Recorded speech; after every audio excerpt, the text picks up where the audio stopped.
Good morning, students.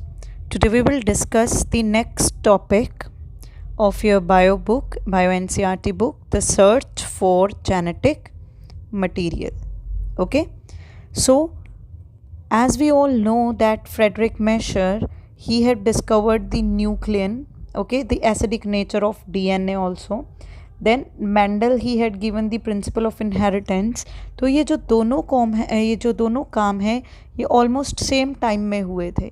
Okay and genetic जो DNA है हमारा जेनेटिक मटेरियल है, इसको डिस्कवर होने में, इसको प्रूव होने में बहुत लंबा टाइम लगा था.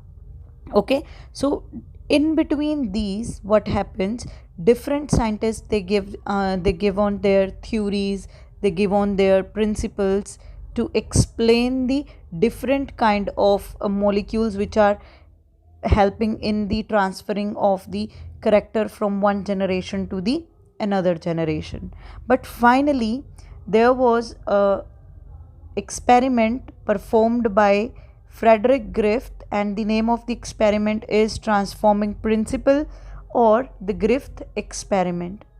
यहाँ से बच्चा आपके जितना भी पोर्शन आएगा वो आपके 5 मार्क्स के लिए इम्पोर्टेंट क्वेश्चंस हैं. So you will listen carefully, you will watch the video carefully and make your concept clear.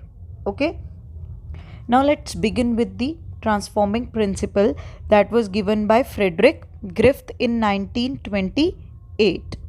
Frederick Griffith ने क्या किया, उसने स्ट्रेप्टोकोकस निमोनिया बैक्टीरिया को लेकर बहुत सारे एक्सपेरिमेंट्स किए. ओके उसमें उसने देखा कि जो बैक्टीरिया है उसके अंदर बहुत बड़ा चेंज आया, उसकी जो फिज़िकल फॉर्म है वही क्या हो गई, चेंज हो गई. ऐसा क्या किया उसने, let's see that he had experimented with the streptococcus bacteria. He grow that bacteria in the culture plate. Okay, उसने कल्चर मीडियम के अंदर इस बैक्टीरिया को लैब के अंदर ग्रो कराया. तो जब उसने ग्रो कराया तो उसने देखा कि 2 type of bacteria they were grown in the plate.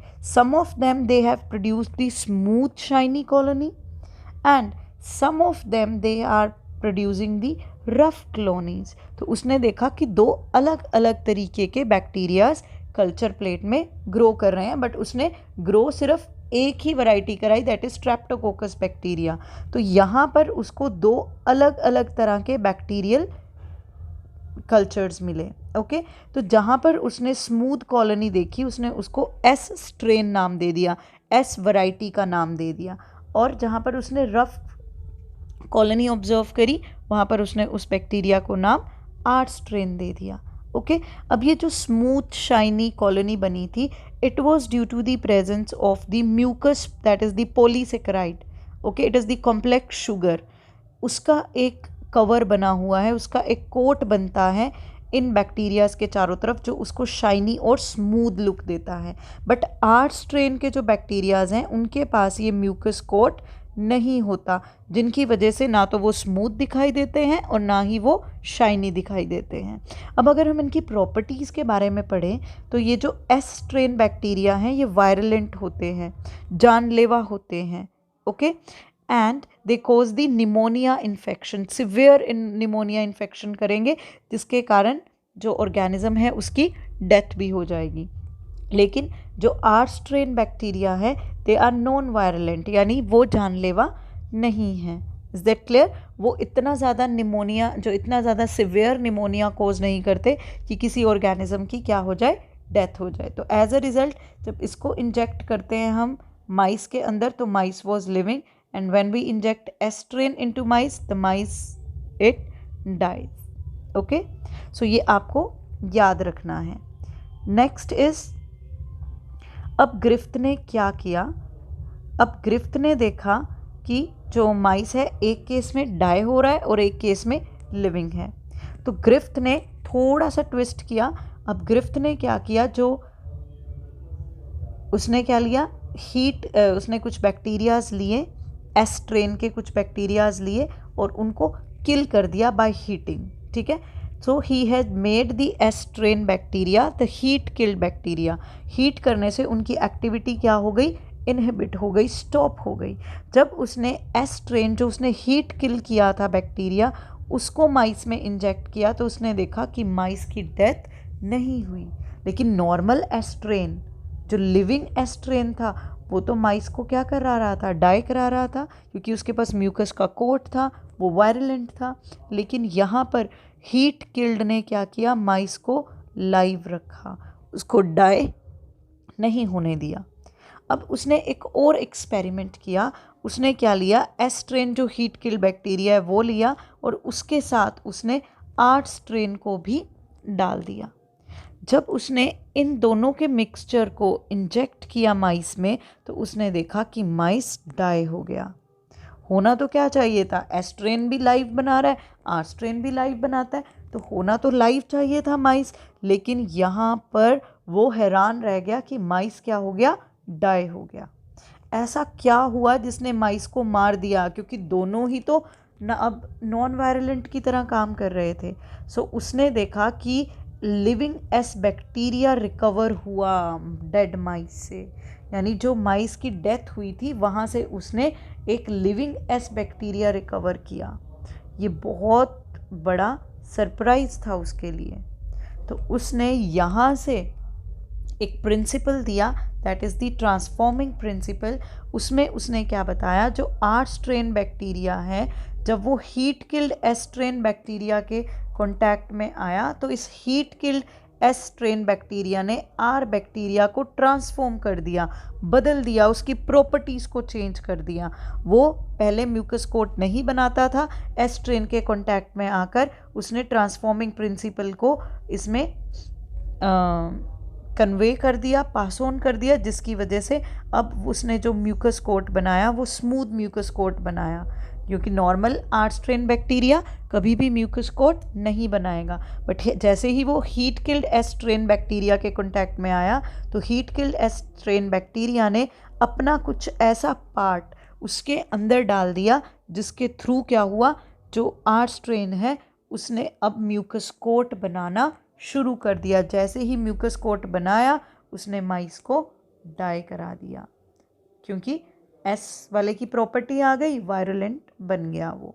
सो यहाँ से ग्रिफ्थ ने एक्सप्लेन किया कि जो डीएनए है या फिर कुछ ऐसा चीज़ है जो जेनेटिक मटेरियल है वो ट्रांसफ़र किया, कहाँ से कहाँ, एस स्ट्रेन से आर स्ट्रेन में। बट बिना किसी प्रॉपर प्रूफ के किसी भी ज़्यादा बायोलॉजिस्ट ने ग्रिफ्थ के एक्सपेरिमेंट को नहीं माना। तो बाद में लेटर ऑन 1933 1944 के टाइम पे 3 साइंटिस्ट दे कम जिन्होंने ग्रिफ्थ एक्सपेरिमेंट को बायोकेमिकली प्रूव किया बायोकेमिकली प्रूव किया। Who were these 3 scientists? Again, very important question for your final exam and for your NEET exam. Okay, I hope आपको experiment clear हो गया है।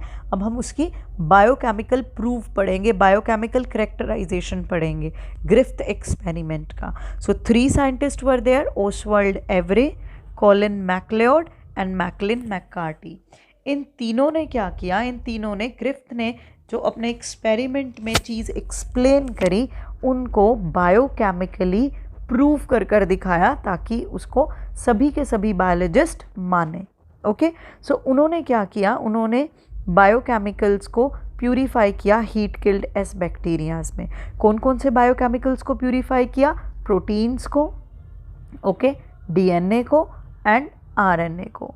और तीनों का जो रोल है कि एक्चुअल में कौन है जिसने ट्रांसफॉर्मेशन कराई आर सेल्स की एस सेल्स में, ठीक है, वो फाइंड आउट करने के लिए उन्होंने इन तीनों बायोकेमिकल्स को अलग अलग किया, प्यूरीफाई किया, आइसोलेट किया। और तीनों के अंदर उन्होंने क्या किया, प्रोटीन के अंदर प्रोटीन डाइजेस्टिंग एंजाइम डाली। प्रोटीन डाइजेस्टिंग एंजाइम्स कौन सी होती है, प्रोटीएसेस होती हैं। तो उसने देखा कि जब उसने प्रोटीएस डाला तब भी ट्रांसफॉर्मेशन हुआ, यानी कोई भी अफेक्ट नहीं हुआ ट्रांसफॉर्मेशन में। Transformation occurs when he use the protease to digest the protein. तो यहाँ से क्या पता लगा कि प्रोटीन तो ऐसा नहीं हो सकता कि जो उसने किल भी करा दिया और फिर भी ट्रांसफॉर्मेशन तो हो रहा है, ठीक है।